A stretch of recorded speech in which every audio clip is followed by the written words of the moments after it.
नमस्कार. दिनांक 23 जून रोजी आमचे लोकप्रिय आमदार नितेशजी राणे यांचा वाढदिवस आहे. हा भारतीय जनता पार्टीच्या सर्व कार्यकर्त्यांना, त्यांच्या सर्व मित्र परिवाराला, कुटुंबियांना आनंदाचा दिवस आहे. आणि ह्या वाढदिवसानिमित्त मी व्यक्तिशः आणि भारतीय जनता पार्टी देवगड यांच्या वतीने त्यांना शुभेच्छा देतो. खरं म्हणजे राणे कुटुंबीय जेव्हा सेनेत होते तेव्हा आमचे त्यांचे अतिशय चांगले संबंध होते.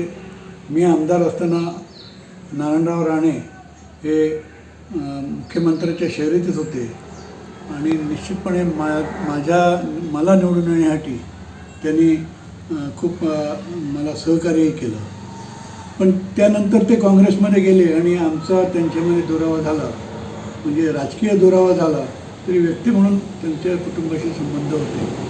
नितेश राणेंचा आमचा जास्ती परिचय नव्हता, पण ते जेव्हा इथे प्रमोद जठार यांच्या विरुद्ध उभे राहिले त्यावेळी ते काँग्रेसमधून उभे राहिले आणि आमचा त्यांचा राजकीय विरोध जो होता तो सुरू झाला. पण राजकीय विचारसरणी आणि व्यक्तिसंबंध म्हणजे नारायणरावांशी हे कधी बदललेलं नाही. ते त्यांचे होते तसेच आप्पांचे अतिशय चांगले संबंध होते.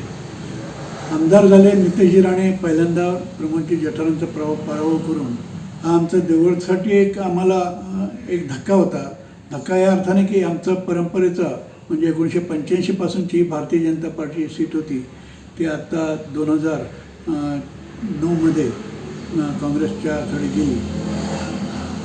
पण त्यानंतर 9 ते 14 त्यांनी काँग्रेसमध्ये राहिले आणि त्यानंतर 2014मध्ये त्यांनी भारतीय जनता पार्टीत प्रवेश केला. पूर्ण राणे कुटुंबियांनी त्यांच्या सगळ्या कार्यकर्त्यांनी भारतीय जनता पार्टीत प्रवेश केला आणि मग जिल्ह्याचं चित्र बदललं. खरं म्हणजे राणे जिथे जातील त्या पार्टीने जिल्ह्यामध्ये घवघवीत यशही मिळवलं होतं. त्यामुळे साहजिकच भारतीय जनता पार्टी जिल्ह्यात आल्यानंतर जिल्ह्यात वेगळं चित्र निर्माण होईल आणि जिल्ह्यामध्ये भारतीय जनता पार्टी एक नंबरला राहील असं चित्र होतं. परंतु तो ऐन निवडणुकीच्या काळात ते पक्षामध्ये आल्यामुळे आणि सेनेबरोबर त्यावेळी युती झाल्यामुळे तात्विक युती होती त्यामुळे तिन्ही सीट आमच्या आल्या नाहीत भारतीय जनता पार्टीच्या. पण तो नितेशजी राणे हे त्यावेळी निवडून आले. आता ज्यावेळी ते प्रवेश त्यांनी केला त्यावेळी आमच्या सगळ्या जुन्या कार्यकर्त्यांच्या त्यांच्याबद्दलचं मत फार चांगलं होतं असं नाही. म्हणजे एक प्रकारचं एक सगळ्या ते कसे राहतील, कसे आमच्याशी मिक्सअप होतील जुन्या कार्यकर्त्यांशी आणि त्यांची कार्यपद्धती ते इथे अवलंबतील जी आम्हाला मान्य नव्हती अशा पद्धतीचं एक जुन्या कार्यकर्त्यांमध्ये मतप्रवाह होता. मग आमच्या सगळ्या जुन्या कार्यकर्ते हे म्हणून काय झालं, जेव्हा त्यांनी प्रवेश केला 14 साली तेव्हा ते प्रमोद जठारांबरोबर माझ्या इथे ह्याच कार्यालयात इथे भेटायला आले आणि भेटायला आल्यानंतर आमची त्यांचं चर्चा झाली. चर्चा झाल्यानंतर माझं जे मत होतं, आता आमच्यासारख्या कार्यकर्त्यांपुढे 2 पर्याय होते. म्हणजे टोकाचा विरोधक असलेले कार्यकर्ते भाजपमध्ये जेव्हा येतात, नेते येतात तेव्हा आणि ते वर राष्ट्रीय पक्ष आहे त्यामुळे वर सगळा विचार करूनच त्यांना पार्टीत घेतलेलं आहे. त्यांची विजन वेगळी असेल, आम्ही आमच्यापुरता इथे विचार करतो असा विचार करून एक तर पार्टीचा आदेश, पार्टीचं काम करण्यासाठी पार्टीचा फायदा आणि ह्या दृष्टीने त्यांनी पार्टीत घेतलेलं होतं आणि त्यांनी त्याप्रमाणे इथे येऊन इथे जुन्या भारतीय जनता पार्टीचा प्रतिनिधी म्हणून माझी भेट घेतली आणि मी त्यांना मग त्यावेळी अनेक गोष्टी सांगितल्या. त्याची एक स्वतंत्र क्लिपही आहे. पण सांगितलं त्याचबरोबर एक गुरुजींचं भेट संघाचं संस्कार आमच्यावर आहेत आणि त्याची आठवण म्हणून त्यांना एक गुरुजींची पुस्तक भेट म्हणूनही त्यांना दिलं. पण त्यावेळी 2 गोष्टी महत्त्वाच्या होत्या की त्यांचं आत्तापर्यंतचं जे काम होतं ते वेगळ्या संस्कारात वेगळ्या वातावरणात ते वाढलेले किंवा असे राजकीय वातावरण म्हणतो मी असे होते आणि त्यामुळे एक त्यांच्या आणि आमच्यामध्ये ही जी दरी आहे ती कमीत कमी कशी होईल, लवकरात लवकर होईल त्याच्यासाठी नितेश राणेंनी स्वतःमध्ये बदल घडवणं आवश्यक आहे असं मी त्यांना त्यावेळी सांगितलं.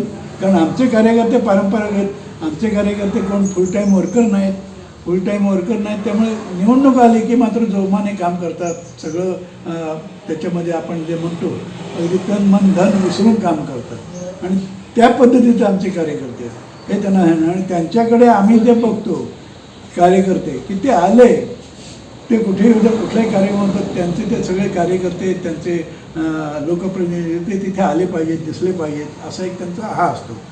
मी त्यांना हीच गोष्ट आहे, कदाचित आमचे कार्यकर्ते आमदार म्हणून जे कार्यक्रम असेल तर निश्चितपणे येतील, पण ते केवळ आले कुठल्या तरी आला म्हणून ते लगेच जमा होतील असं नाही. नंबर 1. नंबर 2, आम्ही राष्ट्रीय स्वयंसेवक संघाचं विचारसरणीने चालणारे कार्यकर्ते आहोत. त्यामुळे देश प्रथम, राष्ट्र प्रथम ही आमची भावना आहे. पक्ष दुसरा आणि स्वतः तिसरा, आणि ह्या पद्धतीने आम्ही काम करतो. आणि त्यामुळे देशाबद्दलचं किंवा समाजाबद्दल राष्ट्र धर्म म्हणून आम्ही प्राधान्य देतो.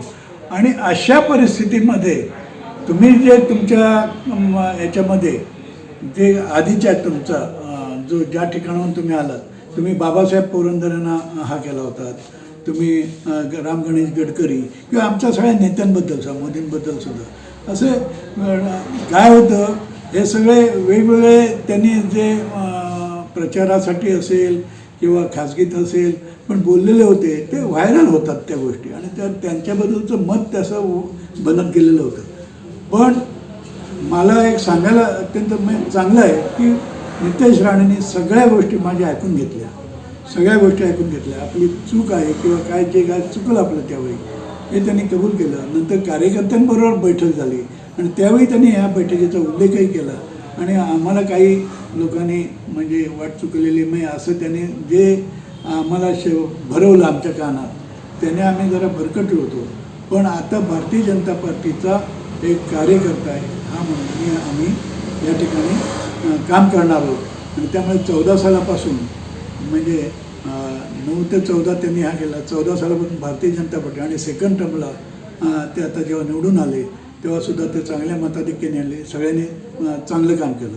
आता मला नितेश राणे म्हणून एक तरुण आहेत, उत्तम बोलणारे आहेत वक्ते, समोरचे तरुणांवर छाप पाडणारे आहेत आणि निश्चितच ती भारतीय जनता पार्टीची एक ॲसेट आहे नितेश राणे म्हणून. आता आमच्या अपेक्षा किंवा आमच्यासारख्या कार्यकर्त्यांच्या अपेक्षा ह्याच आहेत की त्यांनी समरस होऊन भारतीय जनता पार्टीमध्ये राहावं आणि कार्यकर्त्यांमध्ये, सर्वसामान्य कार्यकर्त्यांमध्ये राहावं. आता त्याचा परिणाम त्यांच्यात ते काय हे एका रात्रीत बदल होणारे नाहीत हे आम्हालाही माहिती आहे. पण संघाच्या ते बैठकीनं यायला लागले, समन्वयाच्या बैठकीनं यायला लागले, तिथल्या शिस्तीत ते राहायला लागले. हेही बदल मोठे आहेत आणि हे बदल होतील. मी अशीच म्हणतो केव्हाही म्हणतो की ही जादूची गाणी नाही, हे बदल होण्यास वेळ लागेल. कारण इतक्या वर्षांचं कधी संपर्कात नसलेलं काम एकदम करायचं तर वेळ लागेल. आमची त्यांची तयारी आहे वेळ लागेल. पण आता निवडणुका जेव्हा येतात, आता जेव्हा 4 निवडणुका झाल्या नगरपंचायतीच्या, त्या निवडणुकांमध्ये त्यांना समजून चुकलं. म्हणजे पार्टी म्हणून आम्ही जे कार्यपद्धती म्हणतो आणि त्या कार्यपद्धती म्हणून जर काम केलं असतं तर आमची इथली नगरपंचायतसुद्धा निश्चितपणे आली असती. हे मला म्हणजे आता हे जाहीर करणं हे व्हायरल होण्याच्या गोष्टी नाहीत ह्या खऱ्या म्हणजे. पण माझं मत त्यावेळी त्यांनाही सांगितलं होतं. पण नितेश राणेंच्या नेतृत्वाखाली आमच्या विधानसभेत आता उद्या फडणवीसचं सरकार आलं तर फडणवीसांचा विश्वास त्यांच्यावर आहे, चांगला आहे आणि ते निश्चित तत्पर आमदार आहेत. ते आमचे पालकमंत्री होतील, निश्चित होतील. पण हे सगळं होताना त्याने जमिनीवर राहून म्हणजे ते असतात म्हणजे कधी ते कोणालाही हा करत नाही, दुखत नाही. पण अधिकाधिक आमच्या कार्यकर्त्यांमध्ये भारतीय जनता पार्टीच्या कार्यपद्धतीमध्ये ह्याच्यामध्ये त्यांनी राहावं आणि निश्चितपणे सगळ्या जुन्या आता नवीन जे काय त्यांच्याबरोबर आलेले आहेत त्यांना जरा कदाचित हे असं वागणं, कारण आमच्याकडे अभ्यासवर्ग असतात. भारतीय जनता पार्टीच्या सगळ्या दरवर्षी 2 वर्षांनी अभ्यासवर्ग होतात. पार्टीचं त्याला जी ही आहे पार्टीचं ध्येय धोरणं ही शिकवली जातात, कार्यपद्धती शिकवली जाते. त्यामुळे हळूहळू तयार होतील. पण ह्या नवीन पटकन झटपट संस्कृती हल्ली आलेली आहे. आता काय ते बोला रिझल्ट द्या, पण असं नाही. त्यामुळे निश्चितपणे त्यांना उत्तम भवितव्य आहे. उत्तम चांगल्यापैकी त्यांना काय म्हणतात ती त्यांची वाटचाल चांगल्या प्रकारे होईल. नारायण राणे खासदार आपले माननीय मंत्री त्यांच्यावर मोदींचा विश्वास आहे आणि त्यांच्या मार्गदर्शनाखाली नितेशजी राणेंचं सुद्धा आमचे देवेंद्र फडणवीस, चंद्रकांत दादा असतील, सगळ्यांच्या मार्गदर्शनाखाली त्यांची वाटचाल चांगलीच प्रकारे जाऊ असंच या निमित्ताने त्यांना भरपूर काही इकडे तिकडे बोललो असेल तर ते माझ्या मनातलं आहे आणि लोकशाहीने मला ही संधी दिली बोलायची, म्हणजे संधी दिली म्हणण्यापेक्षा त्यांनी मला बोलायला प्रवृत्त केलं. कोकणशाही परत ते ह्याने माझी हे जे चॅनल आहे कोकणशाहीने मला या बोलण्यासाठी प्रवृत्त केलं, उद्युक्त केलं आणि म्हणून मी माझे विचार मांडले. त्याच्याबद्दल मागचं आता पान परतलेलं आहे, आम्ही नवीन पानावर आम्ही इतिहास लिहितोय, नवीन पानावर पार्टीचा हा लिहितोय, त्या पद्धतीने काम होईल. धन्यवाद. असे नवनवीन व्हिडिओ पाहण्यासाठी कोकणशाहीचं यूट्यूब चॅनल सबस्क्राईब करा व बेल बटन प्रेस करा. तसेच फेसबुक पेज लाईक करा आणि इंस्टाग्राम पेज व ट्विटर पेजला फॉलो करायला विसरू नका.